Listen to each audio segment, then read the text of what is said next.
Me llamo Mason Raker, ex-SEAL de la Marina, y morí bajo suelo iraní, pero no me quedé muerto. Lo que vi al otro lado me cambió para siempre. No escribo esto por fama, juré guardar silencio, pero lo que me mostraron era demasiado urgente. No se trata solo de guerra, se trata de lo que se avecina, una guerra espiritual envuelta en una línea temporal nuclear. No vi el futuro, lo presentí. El tiempo se dobló, y me mostraron el hilo del que todos pendemos. Tengo que compartirlo antes de que sea demasiado tarde. Aquí operaciones encubiertas. Vuelan en 6 horas a Irán. ¿Sin preguntas? Ese fue el mensaje que recibí a las 3:13 de la madrugada, y así, mi vida cambió. Uno entrena durante años como SEAL, se prepara para el peligro, pero ninguna disciplina te prepara para morir. Besé a mi esposa dormida en la frente. Recogí mis cosas en silencio y escribí una nota que jamás tendría que leer. 12 horas después, estaba en un avión volando a baja altura, surcando el espacio aéreo iraní. Se suponía que no debíamos existir, sin placas, sin refuerzos, solo órdenes. Mi equipo de 4 recibió instrucciones en el aire. Localizar y desactivar un transporte de uranio no autorizado enterrado bajo una estructura civil. Inteligencia afirmó que estaba inactivo, se equivocaron. Saltamos en paracaídas de noche, silenciosos y veloces. El viento susurraba como si supiera algo que nosotros desconocíamos. Atravesamos la estructura subterránea a las afueras de Natanz. Todo estaba en silencio, demasiado silencioso. Las paredes estaban recién construidas, pero frías al tacto. Nuestras lecturas térmicas fallaban. Estos no son túneles nuevos, susurré. Esconden algo antiguo.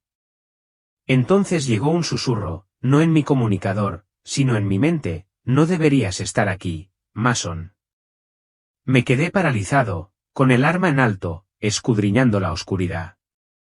Mi equipo pensó que eran nervios, nunca antes había entrado en pánico.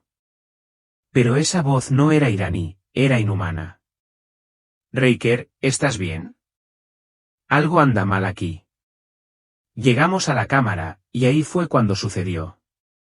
Un cable trampa, no del tipo estándar, provocó un derrumbe parcial seguido de una implosión interna. El polvo se tragó a mi equipo. Vi a Danny hundirse. El suelo se abrió bajo mis pies como una boca. Retrocede. Retrocede. Entonces, nada. Oscuridad, pero no sueño, ni inconsciencia. En el momento en que choqué contra la piedra, sentí que mi pecho se hundía, como si algo me sacara. Oí un sonido como de cristal rompiéndose en mi cráneo, luego silencio, un silencio perfecto, aterrador. Se ha ido. Esa voz tampoco era humana, pero estaba más cerca, demasiado cerca. No flotaba, como dicen las historias, caía, pero no por el aire, sino por el conocimiento. Seguía oyendo fragmentos, sin signos vitales. Se ha confirmado muerto. Sí. La bolsa. Él era quien debía ver. Esa última no era de mi unidad, era de donde quiera que iba. Entonces, luz. Pero no celestial, fue como adentrarme en un recuerdo, solo que el recuerdo no era mío. Era la Tierra, pero fracturada: Irán, Israel, Rusia, Estados Unidos. Esto es lo que hace la guerra antes de empezar. Una voz dijo que era masculina, profunda, resonando desde donde quiera que estuviera. Aunque no tenía cuerpo, me miré. Llevaba mi equipo, pero brillaba con inscripciones azules que no podía entender. Esta no es su primera guerra, añadió la voz, pero podría ser la última de la humanidad. Estaba de pie en una colina, pero el paisaje era inusual. Era una mezcla de lugares reales superpuestos como imágenes fantasmales.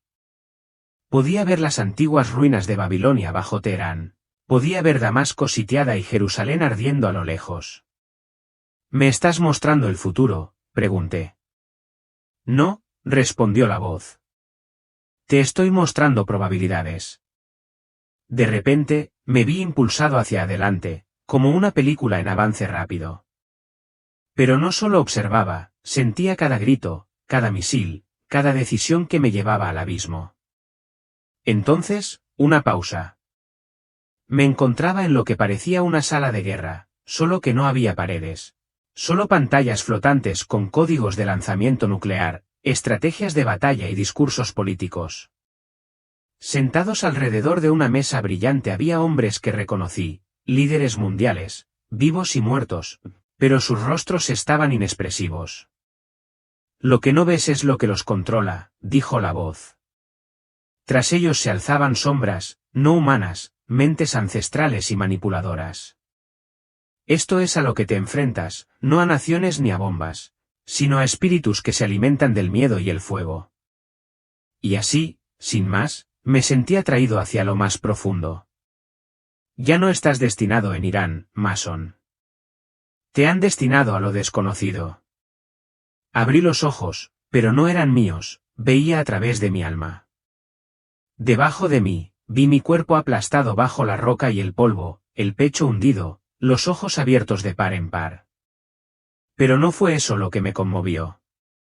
Los vi, figuras de pie alrededor de mi cuerpo caído. Algunas eran claras, otras no. Una de las figuras oscuras se inclinó sobre mí y me susurró al oído. Casi te tenemos, un segundo más. Pero antes de que pudiera terminar, una ráfaga de luz blanca lo tiró hacia atrás. Está bajo misión, dijo un ser brillante que dio un paso al frente, marcado antes del inicio del tiempo. No podía respirar, pero no estaba entrando en pánico. Lo entendí, estaba atrapado en una batalla que no tenía nada que ver con órdenes militares. La guerra en Irán es solo una chispa. El ser de luz dijo, nunca viniste aquí por política. Viniste aquí para ver. Me impulsaron hacia arriba a través de capas, cada una más real que la anterior. Pasé por el miedo, el arrepentimiento, el orgullo, cada uno se desprendió como piel muerta. ¿Por qué yo? Pregunté. Porque tú todavía escuchas, respondió el ser, y ellos no. ¿Ellos? Pregunté. Líderes, generales, pastores, presidentes, demasiado ruidosos para escuchar el cielo. Entonces tuve una visión, una emboscada, pero no física, sino espiritual. Iba dirigida a Estados Unidos y ya estaba en marcha. No era una bomba, ni una bala, empieza con confusión y termina en silencio. Vi los horizontes de las ciudades desapareciendo uno tras otro. Eso no es guerra, dije. Eso es extinción, corrigió. No, dije. Es cuestión de elección. Vi la fuente del caos, no Irán ni Rusia, sino el miedo. El último instante antes de la muerte no se parecía en nada a las películas. No era un desvanecimiento lento ni un túnel. Fue un desgarro, un violento desgarro espiritual entre el alma y los huesos. No floté, exploté, cada parte de mi consciencia voló en direcciones diferentes, pasado, presente, futuro. Vi a mi esposa sollozando junto a mi cuerpo sin vida en un ataúd cubierto con una bandera. Eso aún no había sucedido. Vi a mi hijo nacer dentro de unos meses, sin conocer jamás a su padre. Y, sin embargo, también vi una línea de tiempo diferente, una en la que regresé, hablé, advertí. Una elección, dos futuros. La voz respondió, estás aquí porque debes elegir qué cumplir. Volé sobre Irán, luego sobre la Tierra. Vi todo el planeta envuelto en redes de luz y sombra. Algunas eran densas y brillantes, otras, desgarradas y parpadeantes. Esas son oraciones, dijo la voz. Algunas mantienen unidas a las ciudades, otras se están desmoronando. Miré hacia abajo y vi Teherán, Jerusalén, Washington. ¿Ves lo que los une a todos?, preguntó. Asentí, miedo. Es el arma más poderosa del enemigo. No necesita bombas si puede encadenar mentes.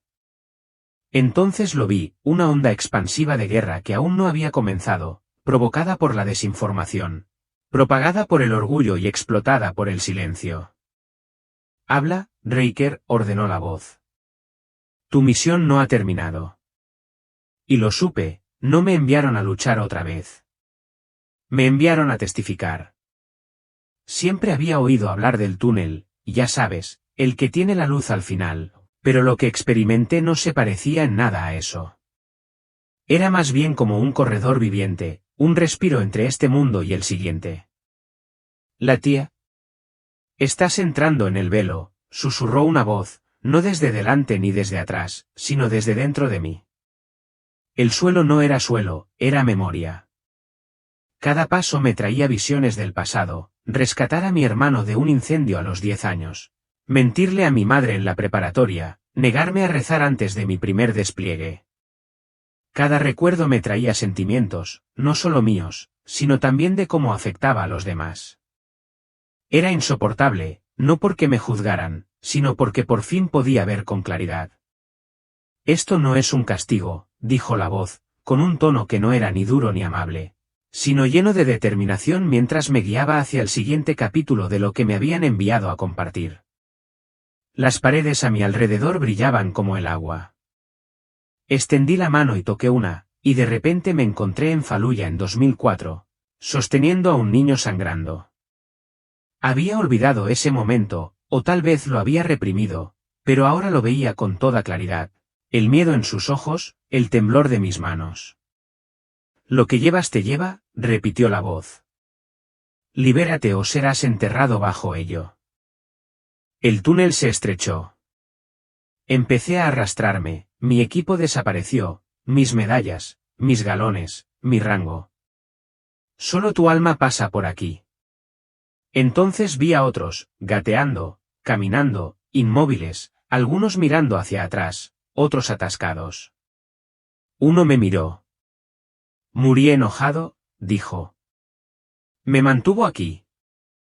¿Cuánto tiempo llevas en este túnel?, pregunté. Aquí el tiempo no funciona, respondió. Pero sé que perdí la oportunidad de perdonar. Y entonces desapareció como el polvo de una ventana. Seguí avanzando. Entonces llegó el final, pero no era una puerta. Era una caída libre total hacia algo infinito.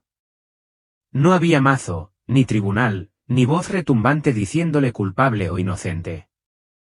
Solo había silencio. Flotaba en lo que parecía espacio, pero más cálido. Había estrellas, o quizá almas. Es difícil de describir. En el centro había un trono, pero nadie se sentaba en él. Aquí no es donde alguien más te juzga, parecía susurrar el silencio, es donde te enfrentas a tu propia verdad. Sentí que mi corazón se abría, no metafóricamente, sino literalmente. Cada pensamiento, cada motivo, se revelaba ante mí, como páginas de un diario que no recordaba haber escrito. Serviste a tu país, decía el silencio. ¿Pero cumpliste tu propósito? No pude responder, no con palabras. Luego llegó el espejo, pero no reflejaba mi cuerpo, reflejaba mi impacto. Vi momentos en los que salvé vidas, y momentos en los que pude haber sido amable y no lo hice.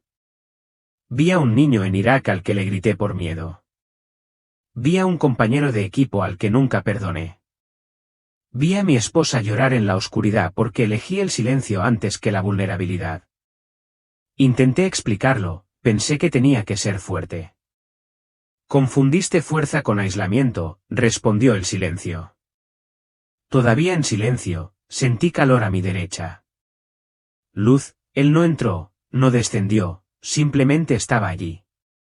Jesús, no resplandeciente ni teatral, simplemente presente, infinitamente presente. Y sin hablar, lo entendí todo. No me condenó, ni siquiera hizo preguntas. Simplemente me miró, y todo lo que yo era se desmoronó. Te conocí, dijo su presencia. Aun cuando no me conocías. Entonces caminó hacia mí. ¿Estás lista para ver de qué te protegieron? Asentí. Fue entonces cuando el mundo se abrió de par en par. Esperaba ángeles con halos, quizá coros. Lo que vi fueron guerreros, altos, no humanos, pero tampoco alienígenas.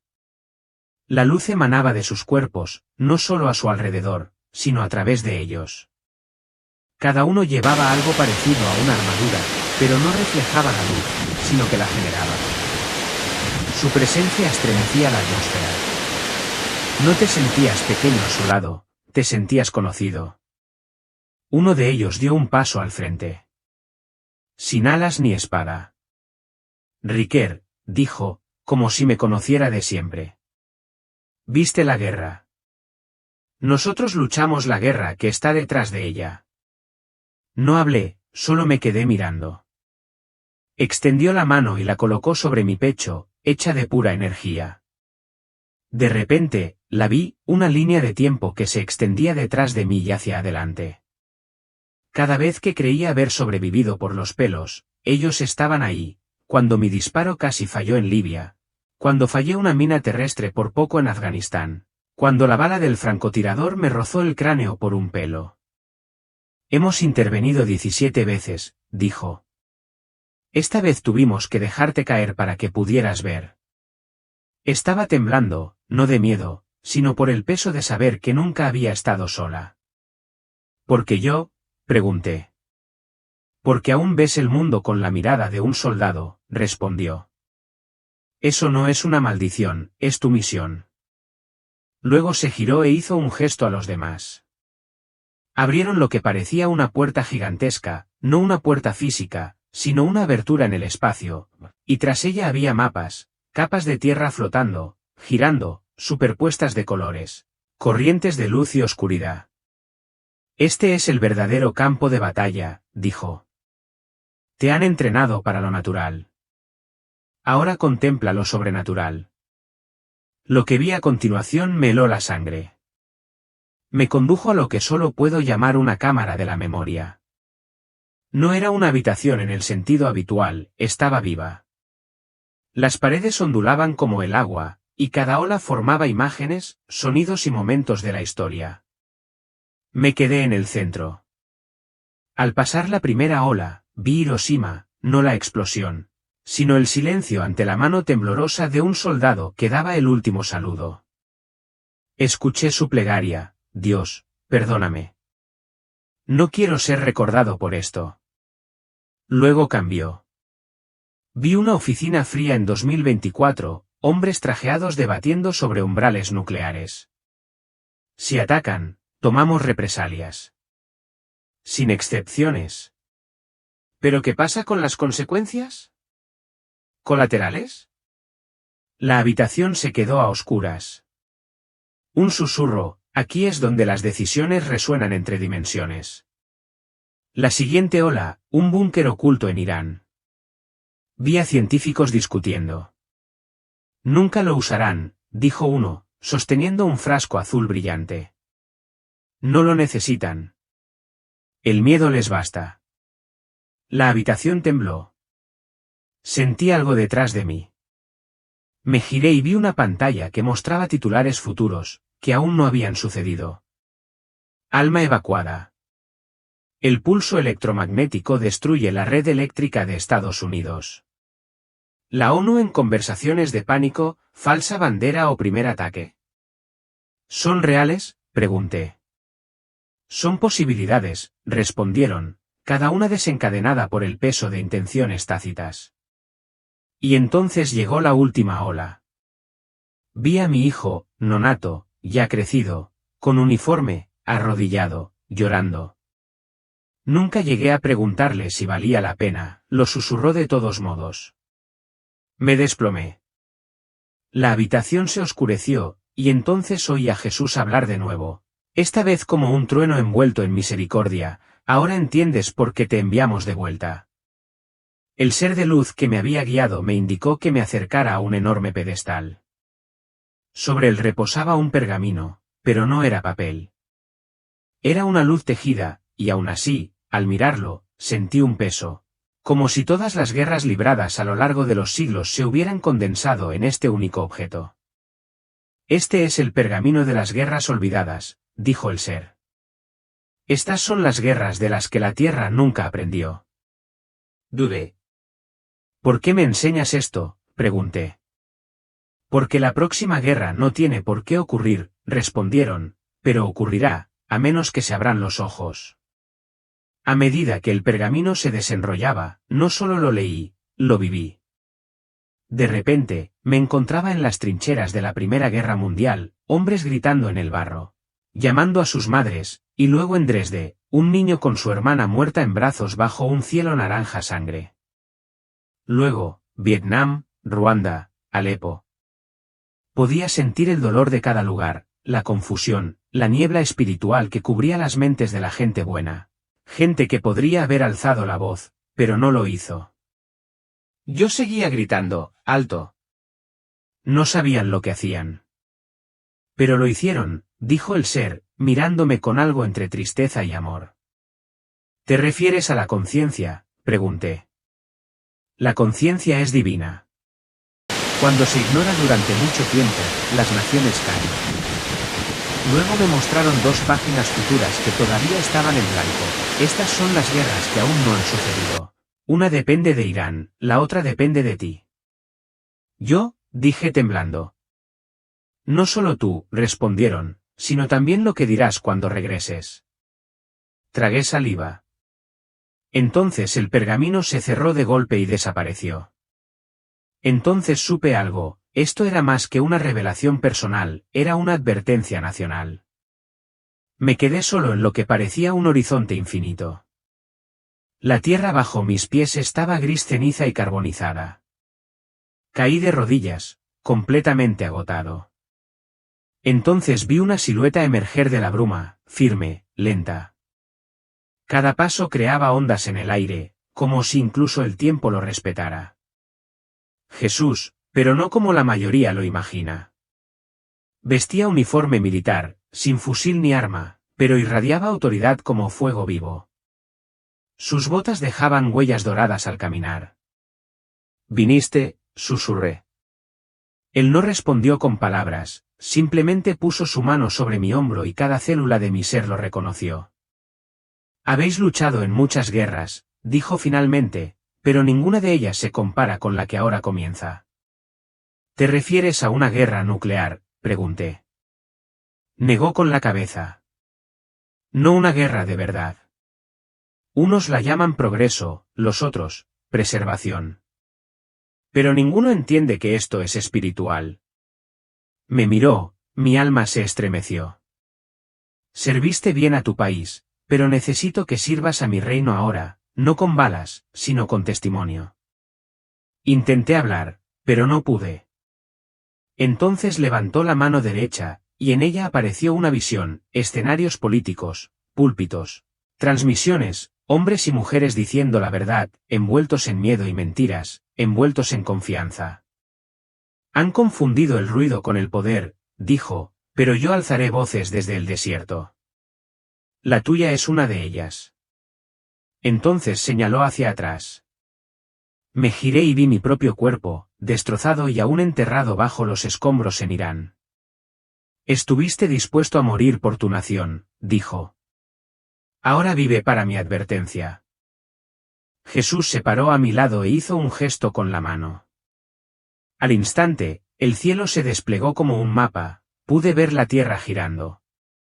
Lentamente, bajo nosotros, dibujó un único hilo dorado en el aire. «Una línea temporal, este es el camino que recorres ahora», dijo, «pero se está adelgazando».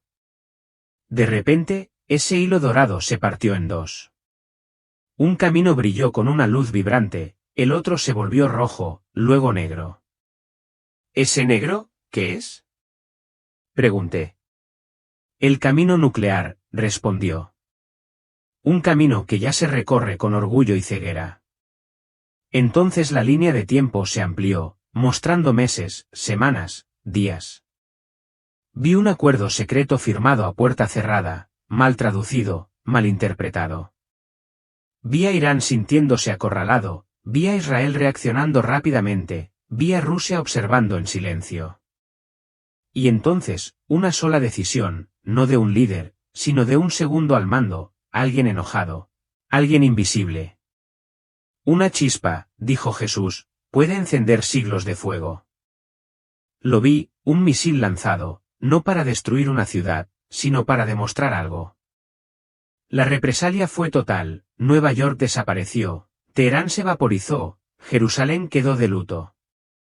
Pero esto es lo que más me impactó, las consecuencias espirituales fueron aún peores que las físicas. Ciudades sumidas en la desesperación, regiones enteras en silencio, en oración, era como si la esperanza misma hubiera sido herida. Pero este camino aún no está sellado, añadió Jesús. Hay otro camino. Señaló la línea de tiempo iluminada. ¿Qué es eso?, pregunté. Eso es lo que sucede cuando los justos despiertan. No necesité preguntar qué quería decir, lo sentí cuando las iglesias oran con humildad, cuando los líderes eligen la integridad por sobre el ego, cuando la verdad se dice sin miedo. Todavía es posible, dijo, pero la ventana se está cerrando y el silencio ahora es una traición. Jesús caminó conmigo por lo que parecían cielos, pero no eran azules, sino de sonido.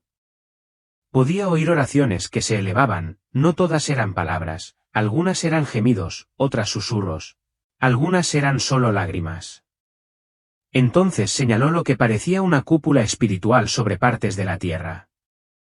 Esa cúpula no es tecnología, dijo. Es intercesión. Vi el lanzamiento de un misil, no físicamente, sino con una intención espiritual. Cargaba rabia, miedo, mentiras, pero justo al elevarse, impactó contra la cúpula, y desapareció. Esa oración provino de una mujer de Ohio, dijo Jesús. Ella había orado el Salmo 91 por las naciones. Otro ataque, esta vez de manipulación política, se estrelló contra el escudo de un niño. Sonrió.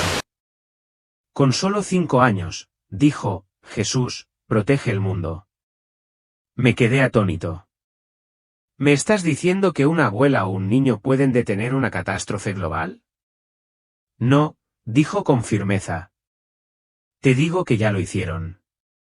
Luego me llevó a un campo de batalla de polvo y miedo, 2 naciones casi enfrentándose, y luego silencio. Porque en algún lugar, alguien se arrodilló en una cocina y dijo, Dios, esta vez no, por favor. ¿Por qué entonces los líderes actúan como si la oración no fuera nada?, pregunté. Porque ya no creen en el poder a menos que sea ruidoso, respondió. Pero el cielo responde a la humildad, no al volumen. Me sentí avergonzado todas las veces que puse los ojos en blanco cuando mi esposa dijo que me estaba cubriendo, con sus oraciones. Sus oraciones fueron la razón por la que llegaste a Irán, dijo, y me miró fijamente. Dile esto, que el mundo sepa que la próxima guerra mundial no la detendrán los gobiernos. La detendrán quienes aún crean que te escucho. Jesús y yo nos encontrábamos en lo alto de la tierra, pero no era la tierra como la conocía. Las naciones resplandecían con campos de energía, algunas brillantes, otras tenues, algunas infectadas con lo que solo puedo llamar decadencia espiritual. Señaló 3 epicentros resplandecientes, Irán, Israel y Rusia. Estos 3 son campos de batalla espirituales, dijo, no solo políticos. Bajo el suelo iraní vi estructuras que no pertenecían a esta época, templos antiguos enterrados bajo hormigón, rituales olvidados hace mucho tiempo, pero que aún susurran a través de la historia. Los líderes iraníes buscan el poder, explicó, pero lo que albergan es una ira heredada a lo largo de siglos. Entonces vi a un hombre en Teherán, un oficinista, rezando sobre planos, con lágrimas en los ojos. No quería la guerra, quería la paz. ¿Ves eso?, dijo Jesús. La oración de ese hombre retrasa los misiles más que 10 tratados jamás. Luego miramos a Israel. Latía como un latido sobre Jerusalén, vi una guerra de voces, algunas cantaban, otras gritaban. Israel recuerda la promesa, dijo, pero muchos han olvidado el propósito. Vi a rabinos debatiendo la profecía, soldados patrullando las calles, niños rezando en el muro. Entonces vi un destello, una explosión que no ocurrió, contenida por algo invisible. ¿Qué lo detuvo?, pregunté. Una cristiana en Corea del Sur, respondió Jesús. Ella ayunó por Israel durante 21 días. Su obediencia se convirtió en un muro. Finalmente, Rusia. Hacía frío, pero no solo físico. Vi a líderes en habitaciones sombrías consultando textos antiguos y falsos profetas. El orgullo de Rusia la ciega, dijo, pero en su interior hay voces de avivamiento ocultas, pero que resurge. Vi iglesias clandestinas, bautismos en ríos helados y a un oficial militar secreto leyendo el Evangelio tras puertas cerradas. Cada nación está al borde del abismo, dijo Jesús, pero el avivamiento y la guerra crecen en la misma tierra. Cuál florece depende de la oración. Me llevó a través de un avión lleno de antorchas, flotando, suspendidas en el aire, cada una representando a un líder. Estos no son políticos, aclaró. Son voces influyentes. Me mostró una antorcha que parpadeaba intensamente, ligada a una figura popular estadounidense, alguien ruidoso, viral, con opiniones firmes. Su llama ardía con fuerza, pero también quemaba a otros. Su orgullo llama la atención, dijo Jesús, pero repele la sabiduría. Entonces vi otra antorcha, más pequeña, más silenciosa, firme. No parpadeaba, brillaba. ¿Quién es ese? Pregunté. No la conoces, respondió, pero ella ha orado por 5 presidentes. Ha dicho solo la verdad y nunca ha cedido en su empeño por la fama. Me quedé atónito. No era famosa ni rica. Pero en la sala de guerra celestial, tenía rango. El liderazgo justo no se define por las elecciones, dijo, se define por la obediencia. Pregunté, ¿y qué pasa si surgen los líderes equivocados? Hizo una pausa y luego señaló una línea de tiempo, una en la que una cumbre mundial se convirtió en caos. Una mentira se extendió por las naciones en cuestión de horas, y luego un silencio nuclear. Esa línea de tiempo se construye sobre la popularidad por encima de los principios, dijo. Pero luego me mostró otra versión. Una en la que un líder humilde y tembloroso se encontraba solo en una conferencia de prensa. Rechazado por los medios, pero sostenido por manos invisibles. Ella no fue elegida, añadió, fue llamada. Me di cuenta de que los líderes justos quizá no parezcan guerreros, pero en el ámbito espiritual son generales. Su influencia no reside en su voz, sino en su alineación. Entonces, ¿qué deberíamos buscar?, pregunté. No carisma, ni credenciales, dijo. Busquen fruto. Busquen oración. Busquen a quienes tiemblan ante mi nombre. Jesús me llevó entonces a una cámara extraña, una torre de reloj, pero distinta a todo lo que había en la tierra. Las manecillas no giraban en círculos, se extendían hacia realidades. Cada tic-tac era una oración, cada tac, una respuesta. El tiempo no es lo que creen, dijo. Es fluido cuando lo tocan los fieles. Vi a un anciano en Kentucky orando junto a su cama, con la Biblia abierta en el Salmo 46. Señor, retrasa la guerra, susurró, y acaba de posponer una operación militar 72 horas. Entonces vi a una mujer en Lagos, Nigeria. Simplemente dijo, Señor, ten piedad. Al instante, un plan de asesinato fracasó en tiempo real. ¿Cómo?, pregunté. Jesús se volvió hacia mí y me dijo algo que jamás olvidaré: para el cielo, el tiempo es un sirviente, no un amo. Obedece a la fe. Me mostraron momentos en que ocurrieron grandes avivamientos, y vi las oraciones silenciosas que los precedieron, humildes, ocultas, casi invisibles. También vi desastres que ocurrieron porque las oraciones nunca se pronunciaron. El cielo escucha el acuerdo, dijo. Cuando nadie habla, la tierra habla por sí misma. Pensé en cuántas veces desestimé la oración como mero consuelo emocional, pero ahora vi que era un mecanismo de comando, la misma palanca que Dios usa para cambiar el tiempo mismo. Entonces vi a mi propia esposa, orando por nuestro hijo no nacido, sin saber que su simple súplica, Padre, guía sus pasos, había cancelado una muerte que yo habría enfrentado en Siria años atrás.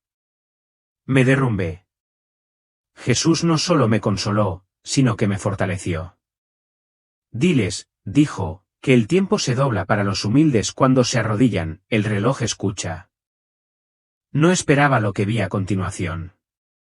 Jesús abrió lo que él llamaba la cámara del silencio. Dentro, vi un mundo sin oración, sin intercesión, sin avivamiento, una versión silenciosa y misteriosa de la tierra.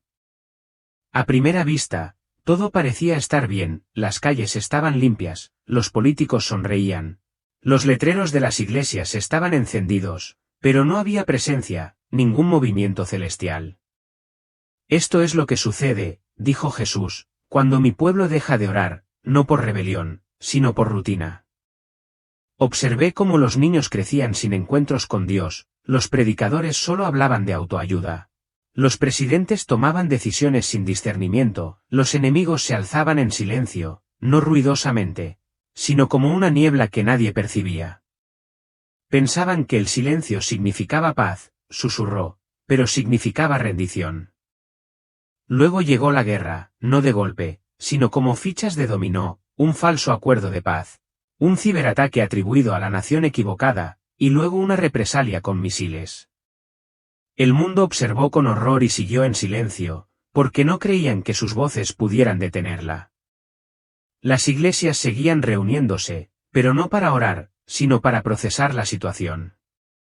¿Es esto una profecía?, pregunté. No, dijo Jesús con firmeza. Es una advertencia.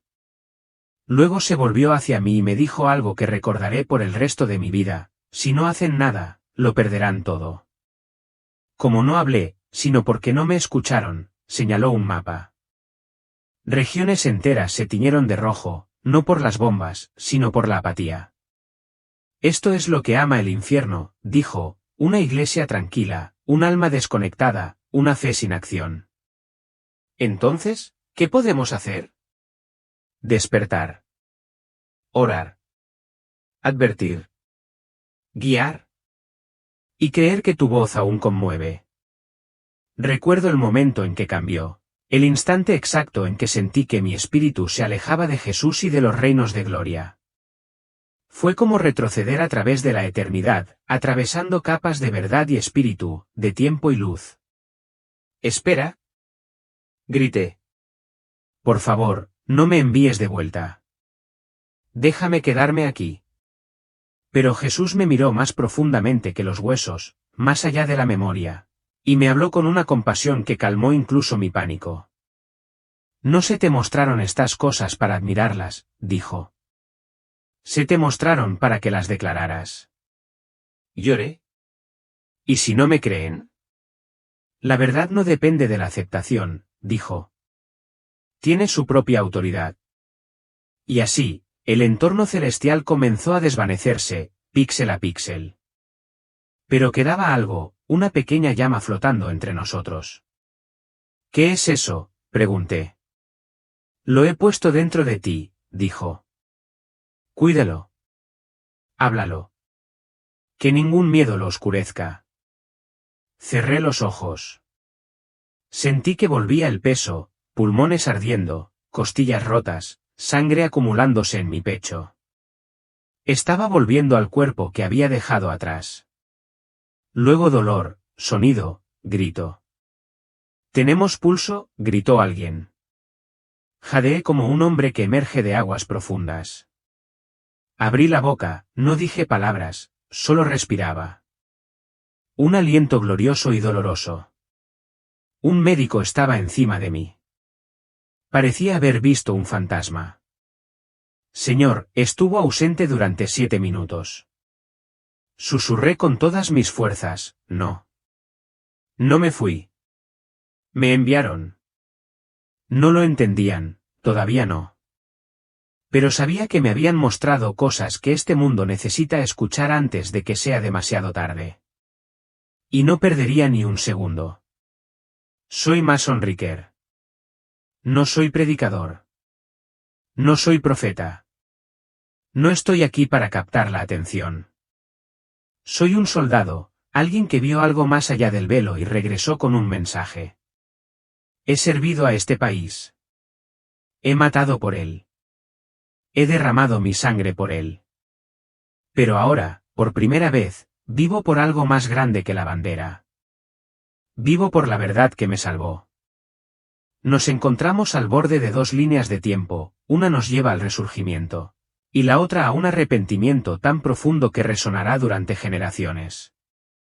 Me mostraron lo que sucede cuando la gente buena calla, cuando las iglesias dejan de orar, cuando los gobiernos dirigen sin Dios. Y me mostraron lo que sucede cuando los humildes se levantan, cuando la gente común se arrodilla y dice, Dios, esta vez no. Quizás pienses que tu oración no importa. Quizás pienses, soy solo una voz. Seamos francos, tu voz es lo único que se interpone entre la paz y el fuego nuclear. La oración no es pasiva. No es débil. Es el arma más poderosa que he visto, y he visto todas las armas que el hombre puede construir. Vi misiles desarmados gracias a una oración susurrada. Vi avivamientos estallar gracias a las lágrimas de una abuela. Vi cambios en el tiempo, no con elecciones ni con ejércitos, sino con obediencia. Así que esto es lo que les pido, oren como si el mundo dependiera de ello, porque así es. Hablen como si la verdad aún importara, porque así es. Lleven a sus familias de regreso a Dios. Dejen de observar, comiencen a luchar en el espíritu. El infierno no teme a los tanques ni a los títulos, teme a un hombre justo que no se calla. Teme a una mujer que reza y no se rinde. Teme a un niño que cree que Dios todavía escucha. Morí en Irán, pero regresé por ti, por quien lees esto, sí, por ti. Te están llamando ahora mismo. Responde antes de que se cierre la ventana, antes de que el silencio se vuelva permanente. El cielo te escucha, y aún estás a tiempo.